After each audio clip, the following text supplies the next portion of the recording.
You are listening to Release Your Resistance with Bex Beltran, episode 85.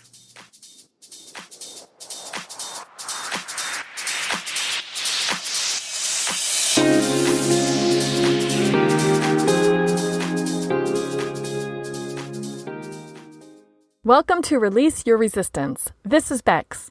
The only reason why any of us don't have what we want in life is because of our own resistance. Right now, I'm learning how to recognize and release my resistance, and this podcast tells you how you can release your resistance so that you can live the exact life that you want. Let's get started.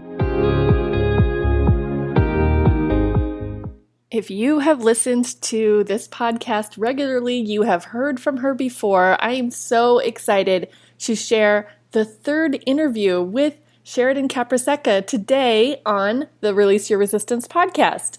You've heard Sheridan discussing astrology and Mercury in retrograde in previous episodes, but today we are talking all about Sheridan's most recent 5 years. So join me in listening to this conversation to hear how her life has transformed, the lessons that she has learned, how she visually views the cycle that she's in right now, and then towards the end of our conversation, we actually edit that visual just a little bit. So you will definitely want to listen all the way till the end, even though this episode is slightly longer than many of my episodes, but this one's really good. So go ahead, sit back, relax, and get ready for a fun and interesting conversation with Sheridan. Hi, Sheridan. How are you? Hey, Bex. I'm doing great. How are you doing today? I'm doing pretty good too. Thank you. I am excited to hear all about the last 5 years of your life. Thank you very much for inviting me to be on your podcast again. I've loved it every time I've been a guest on your podcast. So I'm super excited for today too. Yeah, and you are the most interviewed guest so far on this podcast. So you're like the number one guest, basically. Oh my gosh, I feel honored. Well, thank you. Yeah, you're welcome. Yeah. So last week, the episode was me interviewing our mutual friend, Valerie, about her most recent 5 years. And then the week before that was me talking about my most recent 5 years.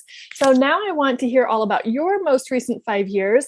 Just from the outset, do you feel like you've had any kind of major transformation, or have you learned any new skills or started any new hobbies or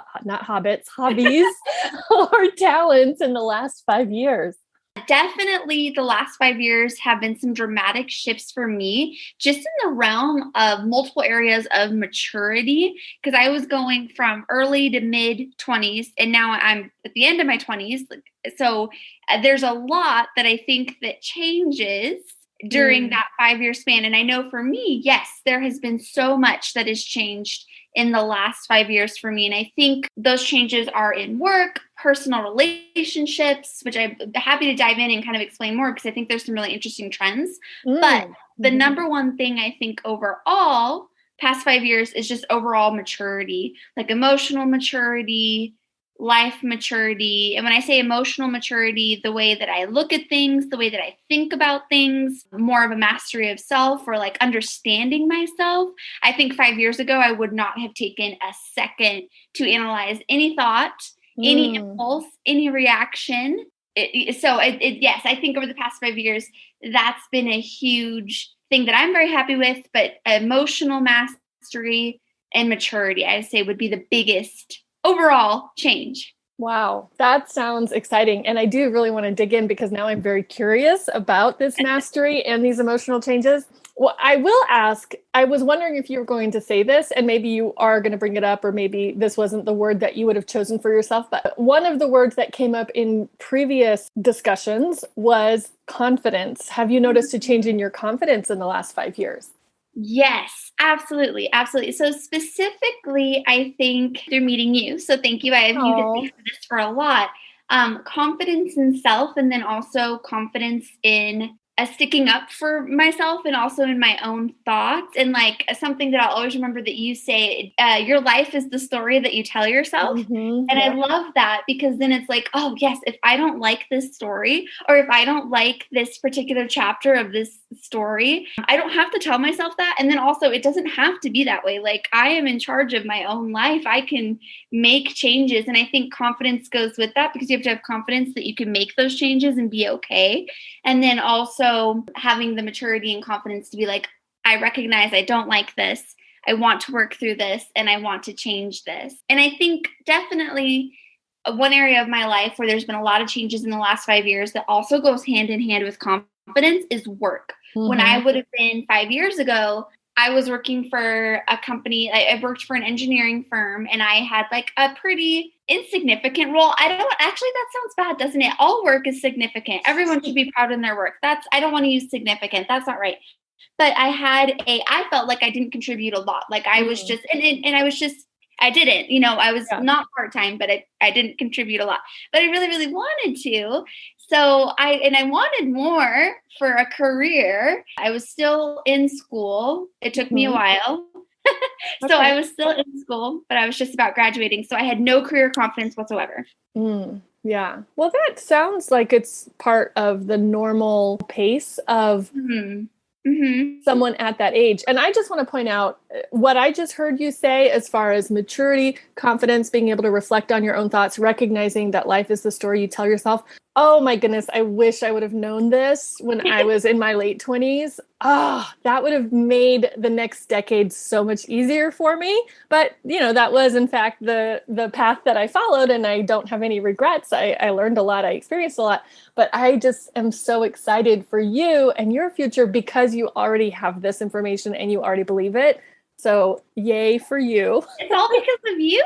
Like, thank you to you. You gave me, like, I had never heard that saying before, or like I said, would have taken a second to stop and think about until I met you. So truly talk about transformation in my life was coming from, so I worked there. I didn't feel fulfilled. I didn't feel useful. I didn't feel like I was contributing, and I had no idea what I wanted to do at all, career-wise. But for me personally, a lot of fulfillment has always come from the realm of career more than anything else. So then the next step, I went to work for somewhere else where I did at first feel extremely needed, extremely fulfilled at first. I really felt like I was making a difference. And then after that chapter, and in that chapter, we actually met. And so I think that was a big moment in my life in the past 5 years, because you've definitely, like I said, given me all of those wonderful nuggets of wisdom. So definitely. Well, as much as I'd love to take a little bit of the credit for it, really, I could have told that, and I probably have told what I told you to other people too. And they were like, okay, Bex, thanks. That's nice. See you later. Like you were like, oh, interesting. Oh, let me think about this. So you are the one who gets the credit, even if I was the one who maybe introduced it to you or told you about it. You were the one who decided, this applies to me. I believe this. I want to practice thinking this. So credit right back to you. Oh, thank you. I appreciate that. Is there something that was specifically happening in your life all the way back to 2016? Do you remember learning anything new, starting anything new back in 2016? What was going on for you that year? Yeah, absolutely. And so 2016, what was really going on? What I really remember from 2016, being honest, is this like burning feeling inside. I can't think of a different word, like a burning feeling inside. I need to figure out what my next career step is. I am unhappy. I need a new job. Like, but even more than just a new job, like I need to take that step of what am I going to actually do? Where am I going? I guess a big question, where am I going? That was such a question mark everywhere. Where am I going? And I had just met my now husband. So we just started getting serious. So also, where was that going? So 2016, if I remember what I'm feeling, it was like this insane burning to get a new job so that I, quote unquote, could feel like I had career path and stability, and all of that changed, of course. Yeah. But that was a burning desire then. And the overall thing that I felt was like, where is life going? Nothing felt figured out. Interesting. And once you listen to my version of this interview as well, you will hear some parallels in our 2016s. And that was before we knew each other. So that's really interesting. I wouldn't have called mine a burning thing, but I love that you are really identifying like how strong that emotion was for you. So now I'm wondering, like, oh my God, I've got the popcorn. I'm sitting here, like, what did she do? What happened next? Like, you had this burning desire. You knew you wanted to make a change. How did you stop the burning? Yeah. So I definitely, and also something about me, which which also ties back into confidence. I had this burning desire to change, and literally every day, like I'd be sitting and watching TV, and I'd be like, "Oh my gosh, I gotta find a new job. Like I need to figure out what I'm doing." Like I could not relax without that thought. Mm-hmm. So even though I had that all the time, I was so scared to leave my Yeah. other job. So because that's a common theme for me, being afraid of the change a little bit. So I was so scared, but then I was like, you know what? I have this thought, I have this feeling all the time. I actually have to make a change and take responsibility that I'm going to make this change. Like I can't be scared anymore. So then I started looking for a new job. And even though I guess I was looking for something that I was like, oh yeah, this is going to be my career path.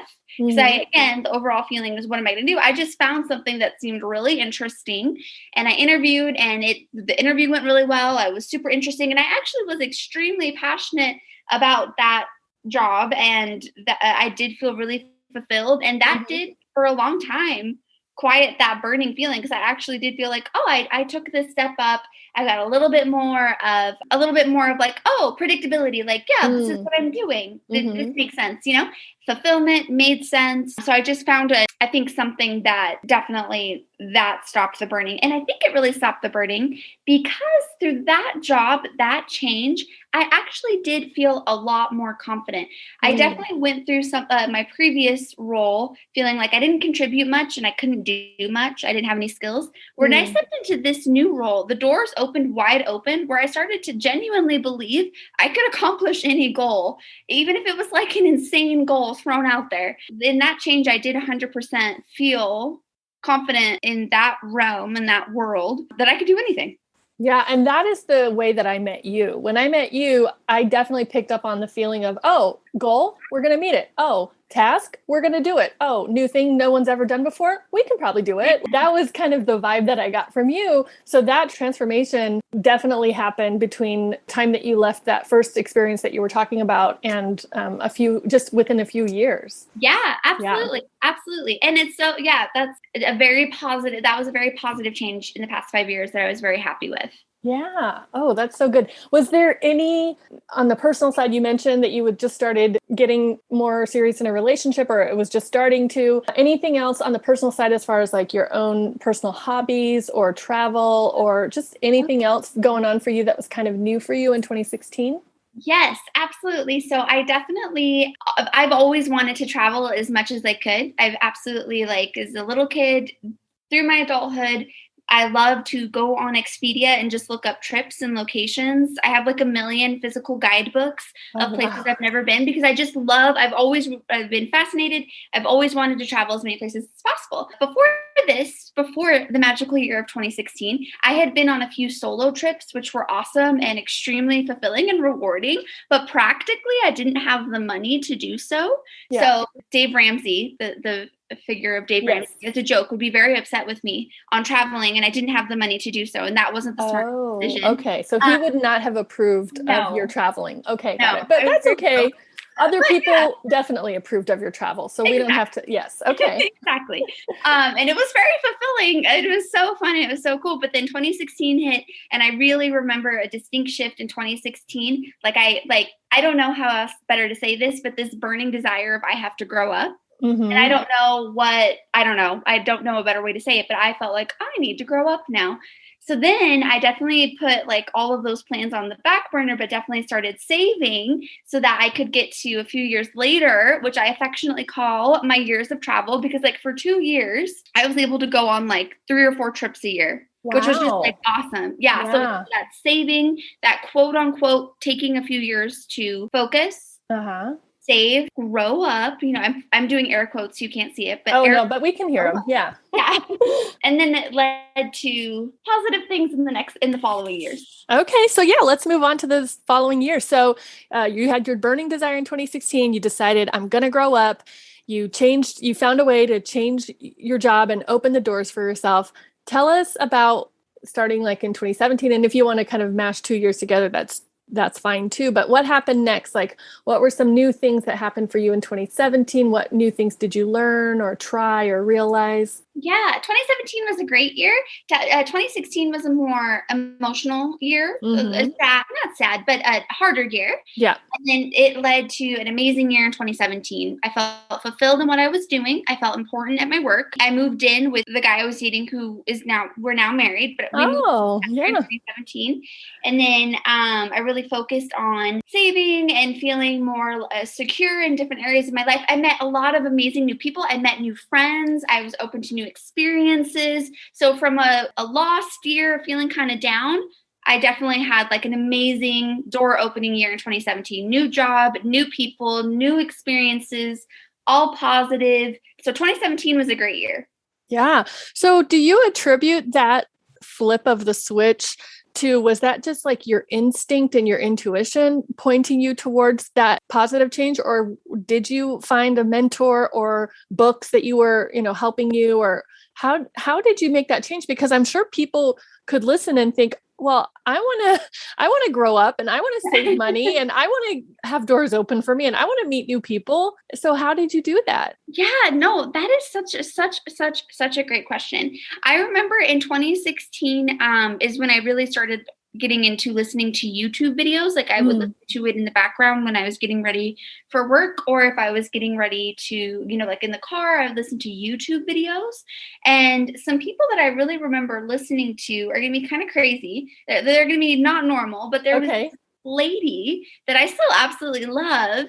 Well, I have an obsession for candles, and she was a candle reviewer, but she also shared a lot of her personal life mixed in with reviewing candles. And she would talk about, how she was saving for a house, how she was budgeting, how she was, she had some things in her life that she wanted to budget for. And then I was like, that's really interesting. Like she has all these exciting things going on. And she talks about how they were attainable. And then she would talk about like her candle obsession. So it was a mixture for sure. But I love her and I still listen to her. And then also I love that just because it just shows like you don't have to go and find like Oprah or someone who's just like this big guru, right? You could listen to a candle reviewer and change your life. I think that's amazing. 100%. She absolutely. But I do now, right now in my life, this past year, I'm obsessed with Oprah. Yes. I'm definitely I love all of the show episodes and her Super Soul Sundays. And then also around that time, like a year later-ish, Dave Ramsey actually did become like a huge influence, and I think a really positive one. Like in my personal opinion, not everything, but in my personal opinion, that was a huge positive, being introduced to financial peace and paying off debt. And you had actually recommended someone else too, Mr. Money Matters. Mr. Money Mustache. Yeah. Mustache. I like that one a lot better. And then also I really remember listening to a lot of TED Talks. Like every day I listened to pretty much, and that introduced me to Brene Brown, that TED Talk. Yes. Okay. So if I were to sum up the answer to the question, how did you do it? You basically self-educated yourself into it. Right, through finding fun videos they're fun and they were really interesting videos on YouTube. Yeah, that's amazing. So basically anyone can do it. All they have to do is just find inspirational people on YouTube and then be open to it and hear it and apply it for themselves. Yeah, absolutely agreed. 100%. Nice. What about any struggle? Well, we already talked about your struggle of 2016, that burning desire. Did you have any struggles in 2017, or was it just pretty much overall a pretty good year for you? It was a pretty good year. I can't remember any crazy changes in 2017 or any struggles necessarily. So 2017, I would think was like, oh, that was a good cycle. That was a good chapter that year. And then, of course, my path these past 5 years has been kind of just like an exact bell curve. It was like, okay, 2016, a year of lessons and growth. Yeah. And then it went up and it was really good. And then at the end of the cycle, I'm going through a stage of learning for growth again, which right now at the end of this 5 years, which that means the next few years are going to be really high. You know, nice. I love that. I love that decision, because then your brain is going to look for evidence to prove yourself right. True. Yep. So good. Yes. So tell us about, when was the height of the bell curve, and how was it the height? I would say right kind of in the middle, 2018 was the height of the bell curve. Again, met more amazing people that opened my mind to different ideas and thought patterns, and tying back to that emotional maturity. I think that's when I really was like, oh, I am open to hearing this. Because I think before that time, I was like, at least in the realm of you have control over your thoughts, I was very much led by my thoughts, kind of giving into any thought, giving into any impulse. And then around the height of the bell curve, met amazing new people and was open to the idea of, you know, you control your thoughts. Things do not have to be that way, which I think was a huge opening door for me, because I was always someone that until that point, it was like, well, that's the way things are. I have to do it that way. I'm not going to, I never question or challenge anything. So, and then that came and I was like, oh, wait, those are really good questions. Why do I just, you know what I mean? So I think that opened the door for so many areas of my life. And then work was at a really high point. I got married in 2018. I got to travel a bunch. So that was the height of the bell curve. Yeah. And that's also, I think, that's when we met. So I met you at the height of your bell curve. Yes. And like, and as I was saying, kudos to you too, because definitely that questioning, things don't just have to be the way they are, opening that door in my mind, all you. Oh, you thank you. Things. So yes, that would be absolutely. Okay, great. Well, nice. Did anything new come into your life during 2018 at that height of the bell curve? Like, did you start any new sports or fitness routines, or start any new hobbies, or start using any new technology that you had never used before? Yeah, absolutely. I remember really, really getting into exercise that year and finding that I love cycle, like indoor cycle. Funny enough, I can't actually ride a bike. I don't know how to ride a bike in the real world, but indoor cycling, good stress relief. Is cardio. It felt great, mental clarity, and I really, really got into that year. So I really, again, found a lot of joy out of feeling physically healthy, which I think also leads towards confidence and mental health. Yeah. Do you listen to music while you cycle, or is it just like listening to the instructor? Oh, you listen to music and the instructor in indoor cycle, which is cool. Which gives it all the motivation. Yeah. Totally. All the energy.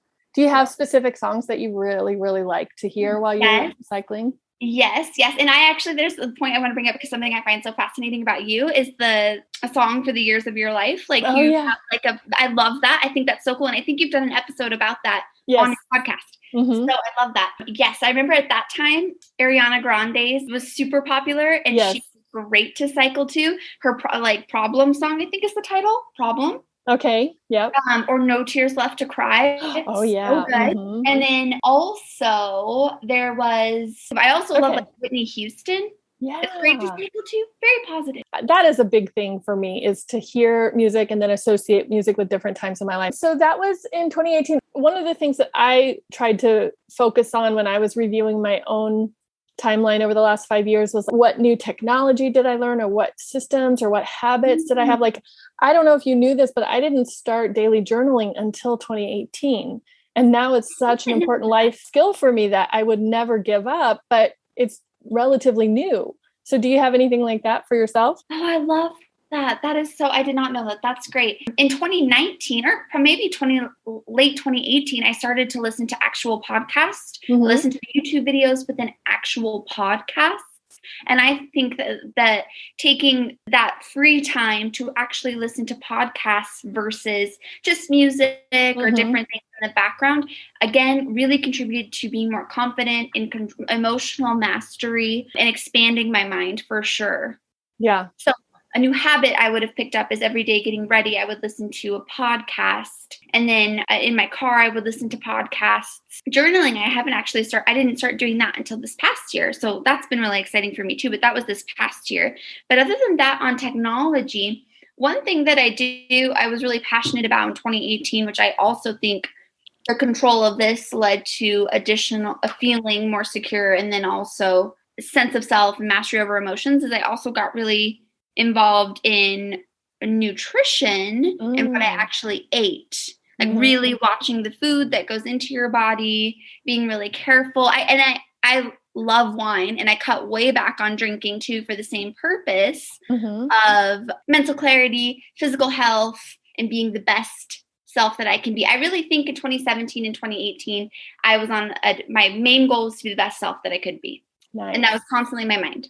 Oh, well, that's good. That's like a really good little sentence or statement to pick out for anyone who's listening and wondering, if I hear these people who have improved their lives or who got what they wanted in their lives, how could I do that? And it sounds like you just intentionally chose what you wanted to think and then reminded yourself of it. Yeah. Without consciously knowing I was doing that. Yes. Yeah. So it was intuitive. That's good. That's good to know too. What happened next? So coming up to like 2019, 2020, what was going on for you in those years? Yes. So this is probably like in those, so many amazing lessons were learned. I think those years, I'm coming down from the figurative bell curve just a little bit, not quite, but it's starting to no longer peak a little bit. The only reason is because there was lots of lessons to still learn. And when I genuinely believe when you go through chapters of learning lessons, you're going to come out the other side a lot better, but you don't really enjoy the lesson in the middle until you're like, oh, that's why that happened. There were definitely some shifts in my workplace. And again, as a person, for me, fulfillment, which is something else that I'm working on, because I don't necessarily think that this is healthy. But for me, fulfillment, the majority of feeling good in myself and in life is through work fulfillment. More so than anything else, I find the most fulfillment out of work and feeling like I'm useful, important, and needed, and I'm doing good work. So that started to definitely shift for multiple reasons, which wasn't bad. Again, I was learning lessons, but through that lesson, I learned the word I would not say, which is no, or starting to put some boundaries in place where before, again, fulfillment is coming from work. So I would have done anything and not say no to feel needed and fulfilled.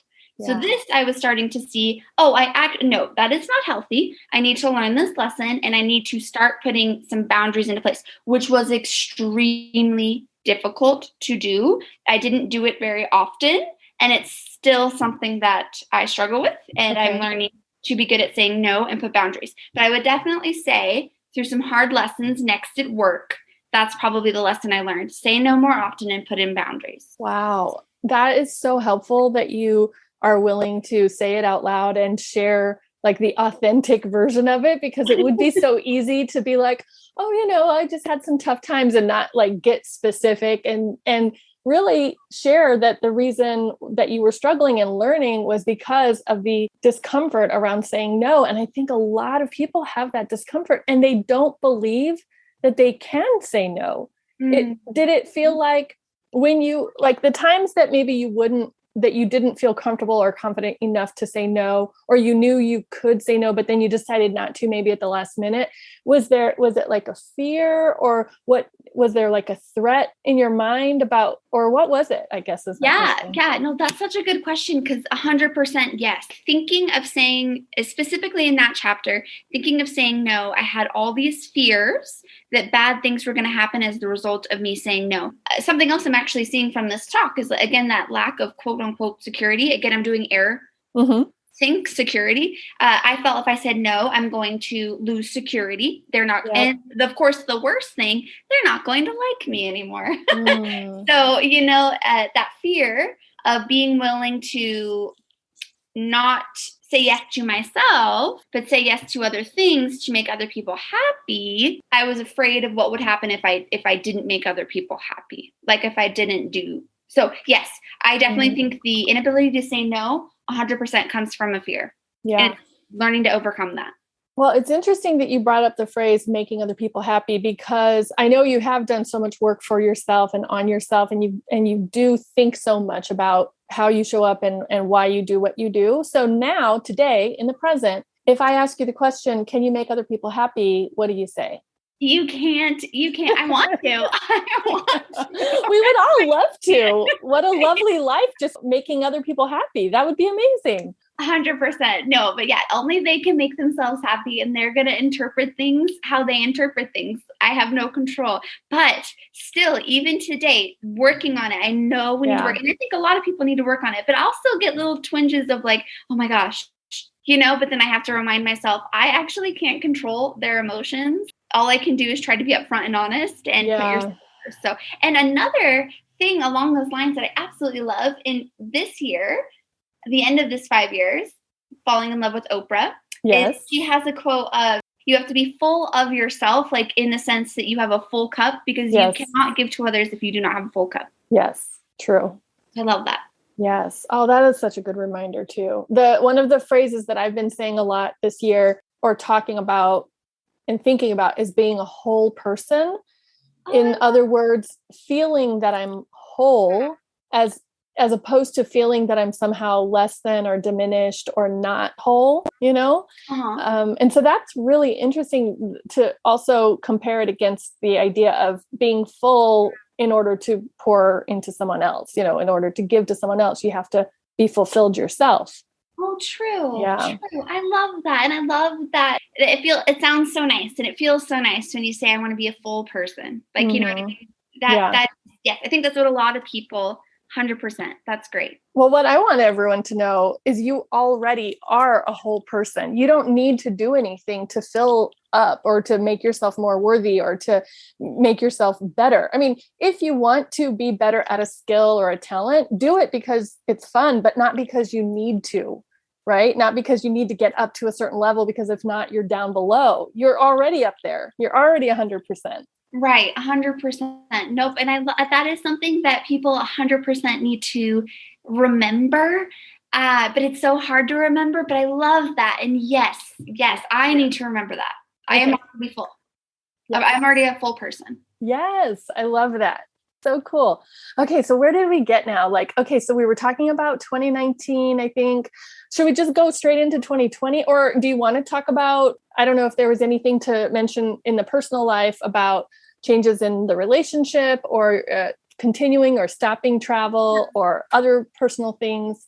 Yeah. Again, I think also that fulfillment coming from work realm really needed to work on that, because at that point I did just commit to like a huge commitment, like being married in my personal life, like a huge commitment. And I think even when at that point, the lesson to learn, again, setting those healthy boundaries, is I would sacrifice that huge commitment I had made very recently, like I was just married, to fulfill other people's happiness. But why? But I didn't even do that for the person I had said, oh, I'm going to be the best partner I can be. So definitely that was a learning lesson. So not bad. I would never say bad, but in 2019, that was a personal lesson to learn how to be a good partner in a relationship. Nice. For sure. Yeah. Do you feel like you are a good partner now? Do you feel like you kind of learned that lesson and now you're applying what you learned? I think now, yes. That's good. Yeah, I definitely, and again, way more. I definitely think that that's something that can't be on autopilot. But so now I'm very conscientious of how I am, how my actions affect that relationship, all of that. I'm way more conscientious, because I really think it's dangerous to put that on autopilot, which is a little bit of what I was doing.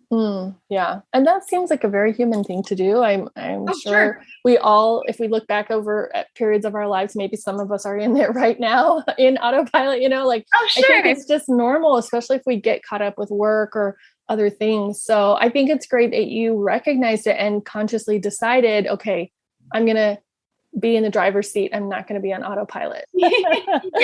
And then that led us to 2020. Yes. How was your 2020? Any surprises for you in 2020? Yeah. I mean, I know everyone was surprised about a lot of things in 2020, but actually 2020 again was a tower year that has led to some really great things. Like the tower came down and it led to some great things. I got a new career position, which has been rewarding, and I'm coming to that position with the boundaries and the ability to say no. So I'm much happier, which is great. And then also a goal that I had always had to own rental properties was realized in 2020. Congratulations. So, And how are you liking being a rental property investor? I'm going to knock on wood, but so far so good. Yeah. There's stress with everything. Is definitely stressful, but knock on wood, so far everything is okay. So it's been a goal of mine for a long time, a long-term goal that was actually realized in 2020. I had a surprise change in jobs, which was, again, it's been great. That was a very positive mood. And other parts of my life, like friendships became closer, and looking into myself in 2020, like who am I as a person, again, really came into focus, and that became more clear, which is super positive. So while it was a tower year of breaking down old things, personally, professionally, all kinds of changes happened for the better. Yeah, it sounds like it. Well, that is just super exciting. And again, I'm just imagining someone listening to this episode going, but how did she do that? How did she become a real estate investor? So if you had to sum it up in like 3 steps or 3 hints or tips or something, what would you tell someone? What should they do if they wanted to reach that kind of a goal for themselves? Savings for sure, budgeting for sure, but then also leveraging what's already in your life that you've already accomplished for yourself to see if it will help you take it to that next goal that you want to go to. I think overall that fits with a lot of goals, but specifically for this goal, I'll just share my experience. And other people have different ways of achieving this goal 100%. But I do not have in savings the amount to purchase a property like cash at all. So what we did is we had already owned a home and we refinanced because at that time, our goal was to pay that down as quickly as possible. So we were paying extra that we could on our mortgage every month to pay that down. And that was trying to get rid of debt. We'd paid off our credit cards. We wanted to get rid of as much debt as possible. So we were trying to pay down our mortgage.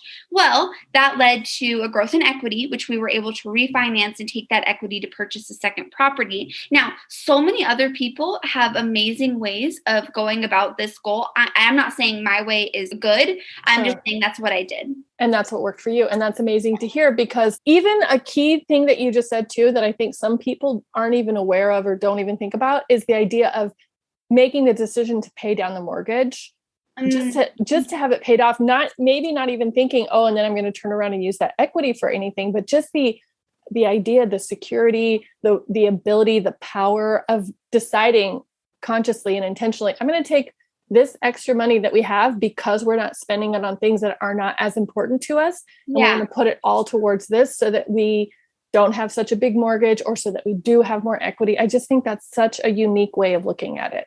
Well, thank you. Yeah. And I thank you. And I definitely think that idea came from podcasts and other people. Before that time, I wouldn't have ever been like, oh, this is something I want to do. But seeking material like that, that's definitely where that came from.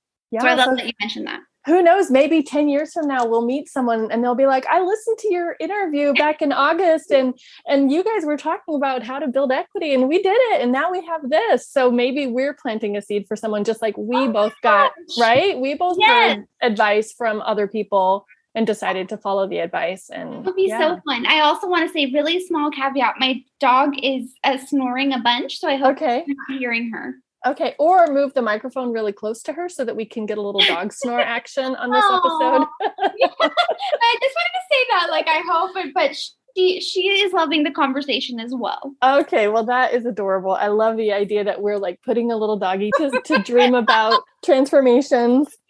Right. So what do you think is going to happen for you? Let's go forward and look at the 2026 Sheridan. Oh, yes. Who will you be? What will you be doing? What will you have learned or created or accomplished in the meantime? I want to like myself as much as I possibly can. I think something that is very common is people, even if they accomplish things, even if they're like, oh, I had a goal and I hit it, there's always that like, but I didn't hit this goal, or but this person has this and I don't have it, or all of this comparison. And I think in 2026, the lesson that I want to learn is to be happy with myself and understand that everything is coming to me in the timing that it's coming. Yes. Like don't always be such in a stress to rush, or feel behind, because that is a feeling I often feel behind. So in 2026, I want to feel that I really, genuinely at peace with myself and feel this, not so much of this competition or quote unquote behind, but understand that things are all happening in their timing that they're supposed to. Yeah, totally. And if you start believing that right now and looking for evidence of that right now, in the next 5 years, that'll just be like your regular everyday belief. True. Yeah. So true. Daily affirmations, 100%. That's good. Yeah. I should start doing that. Ooh, I'm excited for that. Yeah. Yes.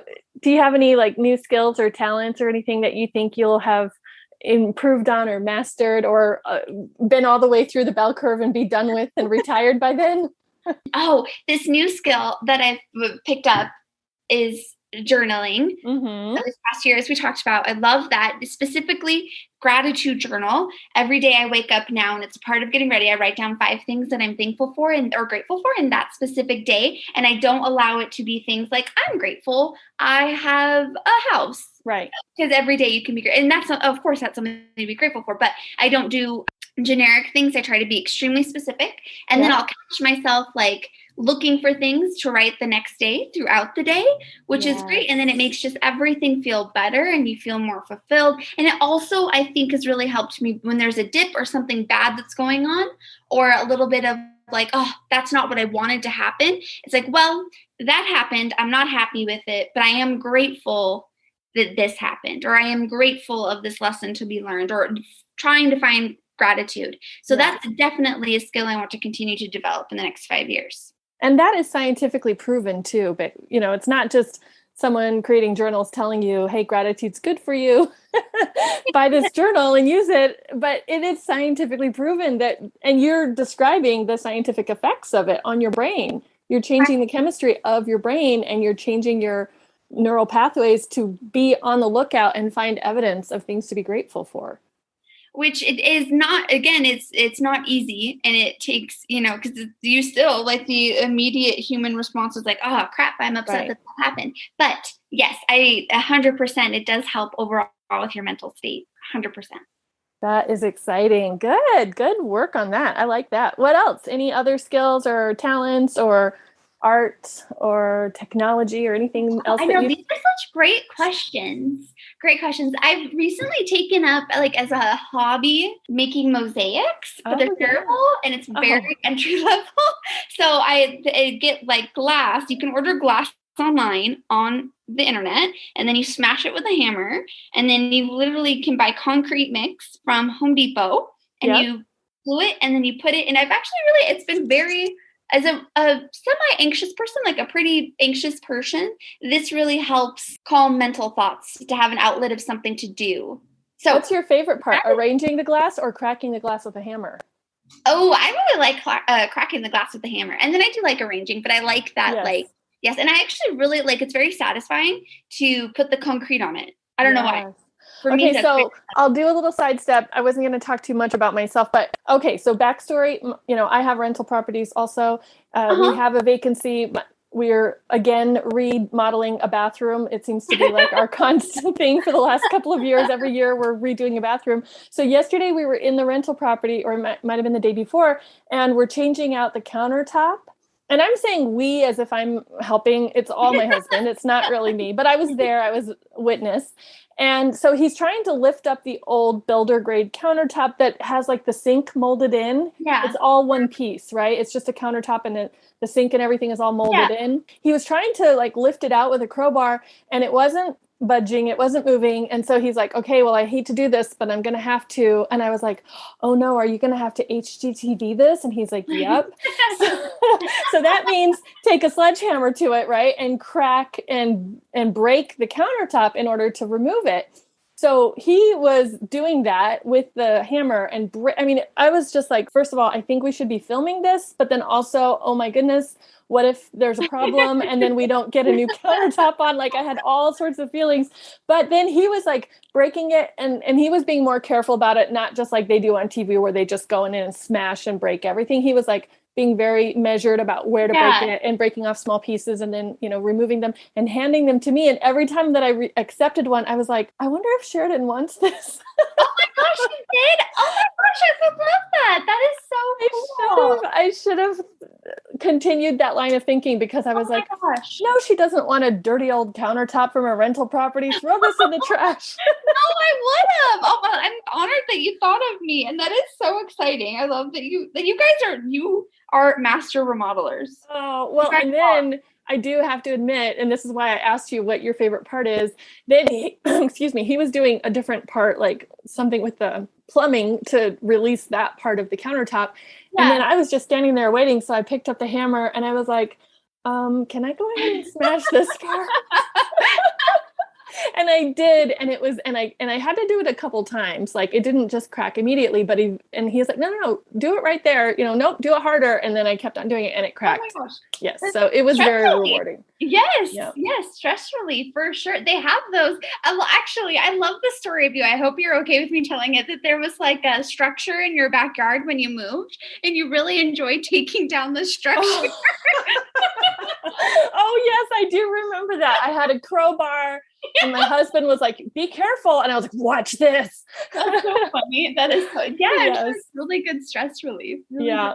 good. So we should be on the lookout for other kinds of things like that. And now we're getting really off topic, but the city of Gilbert which is where I live now, no longer recycles glass. So now all of the wine drinkers in Gilbert are like, what are we supposed to do with all of our wine bottles? So maybe we could start like a wine smash room or something. Oh my gosh, I would love that. That. And you get to drink wine while you do it. Yeah. Perfect.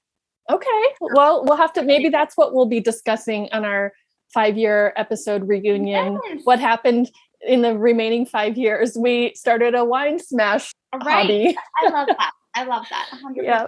Oh, that's great. Well, anything else that I didn't ask or bring up that you want to make sure to share, or anything that you want to ask? What are you thinking now about this whole 10-year span, 5 years in the past and 5 years in the future? Yes. Well, I'm really excited overall for the 10-year span. I am very excited for this next chapter. As I said, I think we go through seasons of our life where we learn lessons that we don't always want to learn, or we go through things that teach us lessons that maybe we didn't know we needed to learn, or different reasons. And once you go through that and you kind of learn the lesson and you come through that, you have really good times of you're like, oh yes, this I have come through that and I'm in a really good prime right now. So I really think in this whole 10-year span, I'm coming into a prime. So I'm very excited about this next chapter. Yeah. And what if the shape of these 10 years is not a bell curve where in 2026 we'll be like, wah, too bad. We'll be like, that wasn't a bell curve at all. That was an uphill climb that just had a few little dips just for a few of those early years. I like that. That's better than a bell curve, because I definitely don't want to give the impression that like, oh, yep, I was so happy it's at the top and then dun, dun, dun. Right. Everything, like I like that. Or stairs, like, how you go up and then you go over, up. Okay. And then you go over. That's a good way to look at it too. Just stepping up and what's it called? Like rise and slope or something like that. Yes. Okay. So I would say that stairs. So we're staring into the next 5 years. I love it. And I love that it's like staring, because that's also the word for like looking intently, right? So exactly. So good. I'm so excited. We'll have to do a 5-year recap for the next 5 years after that. Yeah. And we'll be recording on our implanted chips from our head, and we'll be listening that way. I hope not, but yeah, okay. Who knows what technology we have by then, right? Well, thank you again so much for being our 3 times in a row now that you're on. I don't know what in a row means. I mean, it's like, I don't know, but thank you. I just want to say thank you. It's been really great to be on your podcast again. I love your podcast, and I really want to say thank you again that you introduced me to journaling, which is amazing. You've introduced me so many ways to open my mind, to control my thoughts, and just overall be a better person. So thank you to you. You are amazing. Oh, well, thank you to you too, because you are amazing. I have learned so much from you. I frequently find myself thinking, what would Sheridan do or say in this situation? Because it's so different from the way that I would, and it gives me another perspective. It gives me a way to kind of like get out of my own personal boxed in thinking and like widen my perspective. So I really appreciate you and our friendship. And hearing how you think about things and hearing how you do things. It's very valuable to me. Well, thank you. I agree. That's the same. And thank you for having me on. And I cannot wait for our reunion. What a fun interview. Thank you again so much, Sheridan. That was amazing. Now, for anyone who's listening, if you would like to leave a comment or see how you can contact Sheridan, just go to bexb.org/Sheridan, Sheridan. And I will also go ahead and leave links to the previous 2 episodes where Sheridan and I had a conversation. You can hear Sheridan's expertise all about astrology in the first episode, and then you can also hear our discussion about what to do and how to make it through Mercury in retrograde. You do not want to miss those episodes either. Thank you so much for listening today. I hope you enjoyed hearing this conversation, and I will talk with you next week.